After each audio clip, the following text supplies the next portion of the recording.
Bismillahirrahmanirrahim. Assalamualaikum warahmatullahi taala wabarakatuh.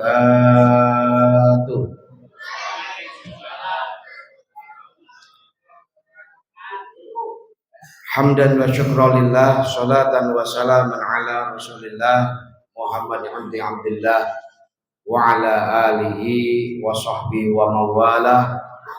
Allahumma salli ala Sayyidina Muhammad. Allahumma salli ala Sayyidina Muhammad. Allahumma salli ala Sayyidina Muhammad wa ala ali Sayyidina Muhammad. Rabbi shrah li sadri wa yassir li amri wa hlul 'uqdatam min lisani yafqahu qawli amma ba'd. Dengan ucapan syukur alhamdulillah, tanpa terasa kita puasa udah berapa hari, Pak? Berapa? 28. Udah berapa, Pak? Berapa hari? 4. Berarti insya Allah 26 hari lagi kita lebaran. Mudah-mudahan Allah panjangkan umur kita. Mudah-mudahan Allah berikan sehat wal afiat. Mudah-mudahan Allah cukupkan rezeki kita, dan mudah-mudahan Allah cukupkan taufik dan hidayah kita semuanya, sehingga Ramadan 2025 ini mudah-mudahan kita bisa mengkhatamkan sholat taraweh kita, bisa mengkhatamkan Al-Quran kita, bisa mengkhatamkan qiyamul lail kita, dan bisa mengkhatamkan ibadah-ibadah kita, sehingga mudah-mudahan ketika di akhir Ramadan Allah terima amal ibadah kita semuanya, dan Allah berikan ampunan kepada kita semuanya. Amin, amin, amin ya rabbal alamin. Bapak, Ibu, jamaah salat taraweh Masjid Raya Villa Inti Persada, ketika bicara masalah Ramadan, para ulama memahami Ramadan itu bukan hanya sekedar puasa.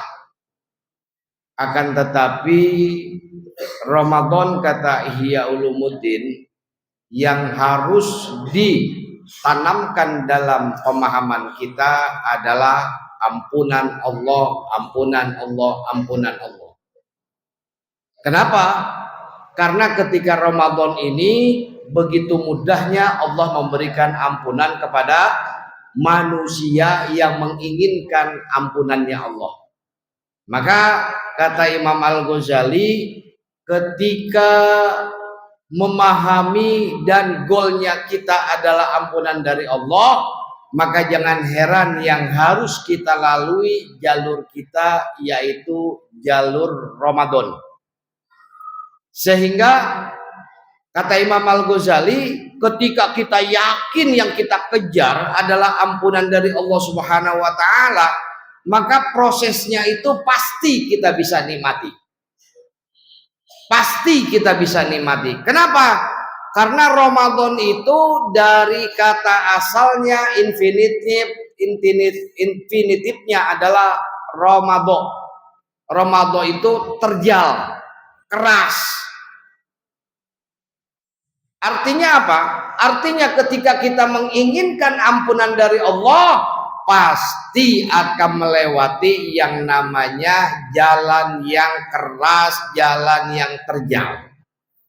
Oleh karena itu, salah satu jalan yang terjal ketika kita ingin mendapatkan ampunan dari Allah adalah yang namanya puasa. Namanya apa, Pak? Puasa. Tinggal pertanyaannya, apakah kita melakukan puasa hanya sekedar fisik atau lebih daripada itu? Kenapa? Karena Nabi mengatakan, kam min shaimin laisa lahu min shiyamihi illal juwal atos. Betapa banyak orang melakukan puasa tapi ternyata dia tidak mendapatkan apapun kecuali dahaga dan lapar saja. Oleh karena itu, pada kesempatan yang mulia ini ada riwayat Dailami. Tolong ingat-ingat, Bu, Pak. Riwayat Dailami dikatakan, khamsyatu asya an tuhbitu shaum ay tubtila thawabah. 5 perkara yang akan membatalkan pahala puasa kita. Puasanya sah nggak? Puasanya sah nggak, Bu? Sah, cuma tidak mendapatkan pahala dari Allah. Hati-hati, tolong ingat-ingat. Apa 5 perkara ini? Yang pertama adalah al-kadzib, bohong. Puasa mengajarkan kepada kita betul-betul kejujuran. Maka kata dalam hadits kursi, Allah katakan as-saumu li, yang bisa menilai puasa Anda semuanya adalah aku, kata Allah. Kenapa? Karena di dalam nilai-nilai puasa itu dituntut yang namanya kejujuran. Siapa yang tahu tadi siang ketika sholat duhur, ternyata ketika kita ngambil wudhu itu kumur-kumurnya lama, Pak. Ternyata habis liter tuh. Yang tahu itu habis liter siapa? Hanya kita dengan Allah. Maka puasa mengajarkan kepada kita jangan sampai ada yang namanya dusta di antara kita dengan Allah Subhanahu wa taala. Ini yang pertama. Yang kedua adalah ghibah, ngomongin orang. Maka hati-hati ibu-ibu, bapak-bapak, kalau bisa ketika Ramadan puasa mulailah tinggalkan. Minimal kita pilih-pilih orang, jangan sampai yang penting kita ngobrol-ngobrol ternyata kita ngomongin orang. Puasa mengajarkan kepada kita semuanya biar kita banyak introspeksi diri. Makanya ketika Nabi mengatakan man shoma ramadhana imanan wahtisaban, barang siapa orang yang berpuasa pada bulan Ramadan, syaratnya itu salah satunya adalah wahtisaban. Apa wahtisaban? Perbanyak kita introspeksi diri. Jangan sekali-kali semut di seberang lautan kelihatan, tapi gajah di pelupuk mata kagak kelihatan, Pak. Artinya apa? Kita seakan-akan merasa lebih baik dibandingkan orang lain. Ini hati-hati. Yang kedua adalah ghibah. Yang ketiga adalah wal yaminul ghamus, sumpah palsu, yang hampir sama lah. Yang keempat adalah namimah, ngadu domba. Dan ini yang terakhir, Pak, yang susah. Wan nadharu bisyahawat, dia mengobrol syahwat. Syahwatnya ada berapa? Ada 3. Yang pertama adalah syahwat amarah. Makanya kan dulu, Pak, kalau anak kecil suka bilang begini, masih ingat nggak? Pak, kalau puasa jangan marah, nanti batal puasanya. Pernah dengar? Pernah dengar?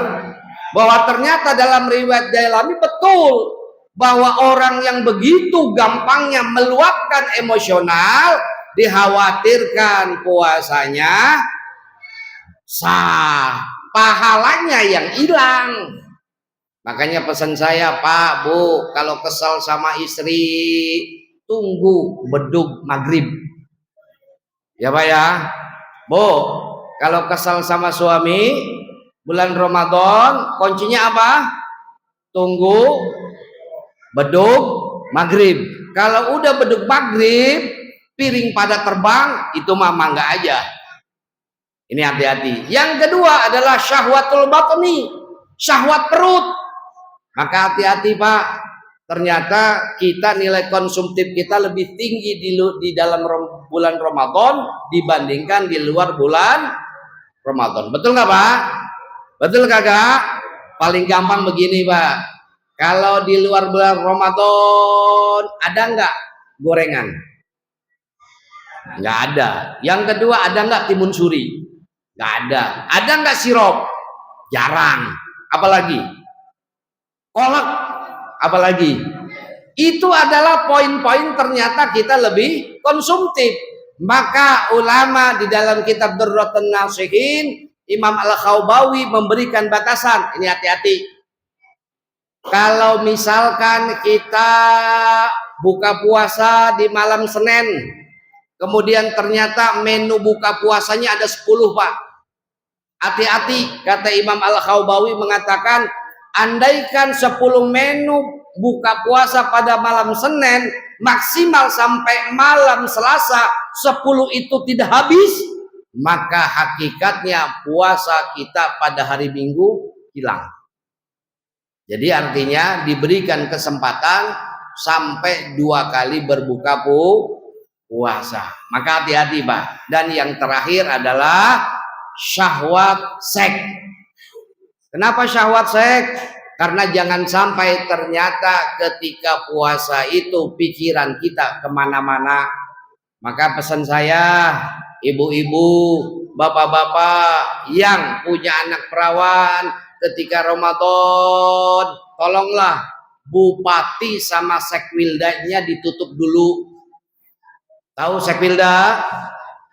Tahu nggak sekwilda Pak? Tahu nggak bupati? Khusus di bulan Ramadan, tolonglah ditutup dulu. Kenapa?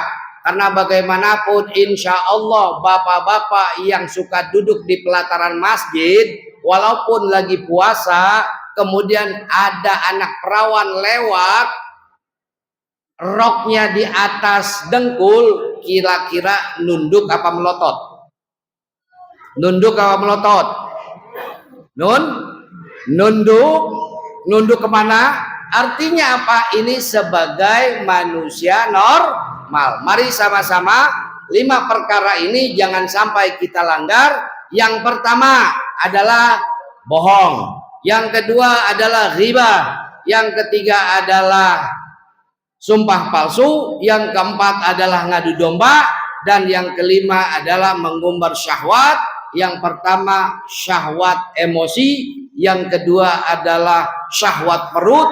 Dan yang ketiga syahwat seks. Mudah-mudahan Ramadan 2025 ini kita berusaha semaksimal mungkin setidaknya meninggalkan daripada 5 perkara tersebut, sehingga mudah-mudahan Allah terima amal puasa kita dengan segala kekurangan yang kita miliki, dengan segala kebodohan yang kita miliki, sehingga mudah-mudahan di akhir Ramadan Allah terima amal puasa kita dan Allah berikan ampunan kepada kita semuanya. Amin, amin, amin, amin, amin, amin ya rabbal alamin. Subhanallah bihamdika asyhadu an la ilaha illa anta astaghfiruka wa atubu ilaik.